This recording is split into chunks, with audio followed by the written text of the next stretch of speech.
రాష్ట్రంలో ఆదాయ పన్ను పెంపు మార్గాలపై అన్ని డిపార్ట్మెంట్లు పనిచేయాలని అధికారులను సీఎం చంద్రబాబు ఆదేశించారు.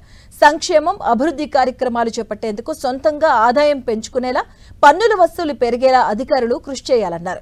కొత్త ఆదాయ మార్గాలను వెతకడంతో పాటు ఎక్కడ ఆదాయం తక్కువగా నమోదవుతుందో దానికి గల కారణాలను తెలుసుకుని చర్యలు తీసుకోవాలి అన్నారు. పన్నుల చెల్లింపుల దగ్గర నుంచి రసీదులు, నోటీసుల జారీ ప్రక్రియ అంతా ఆన్లైన్లోనే జరగాలని సీఎం చంద్రబాబు ఆదేశించారు.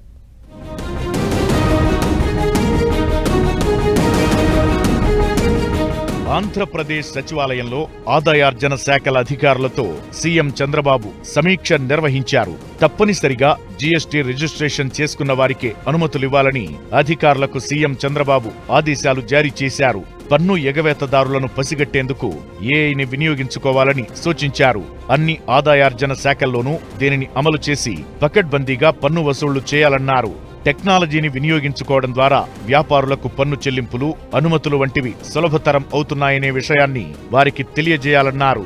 వ్యాపారులను వేధించడం కూటమి సర్కార్ విధానం కాదని, వారితో సమన్వయం చేసుకుంటూ నిబంధనల ప్రకారం పన్నులు వసూలయ్యేలా చూడాలని చంద్రబాబు చెప్పారు. పన్ను చెల్లింపుదారులు జీఎస్టీ పోర్టల్, ఏపీ రాష్ట్ర డేటా సెంటర్, ఏపీసీటీడీ ఇలా మొత్తం శాఖల సమాచారాన్ని ఏఐతో అనుసంధానించాలని చంద్రబాబు ఆదేశించారు. ఈ ఆర్థిక సంవత్సరంలో నిర్దేశించుకున్న ఆదాయ లక్ష్యాన్ని సాధించేందుకు అన్ని శాఖలు కృషి చేయాలని చంద్రబాబు చెప్పారు.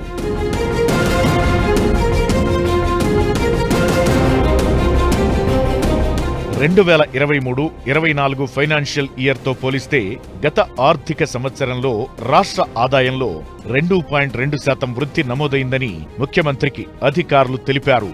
పన్నుల రూపంలో ఆదాయంలో 4.1% వృద్ధి నమోదు కాగా, పన్నుయేతర ఆదాయం మాత్రం ఆశించిన స్థాయిలో లేదని చెప్పారు. జీఎస్టీలో 4.9% వృద్ధి, ప్రొఫెషనల్ ట్యాక్స్లో 15.2% వృద్ధి, ఎక్సైజ్ ఆదాయంలో 24.3% వృద్ధి నమోదైంది. కొత్త ఎక్సైజ్ పాలసీతో ఏపీ ఆదాయం భారీగా పెరిగింది. అలాగే మున్సిపల్ శాఖలో 2023-24 కంటే 2024-25లో అదనంగా 500 కోట్లకు పైగా ఆదాయం నమోదైంది.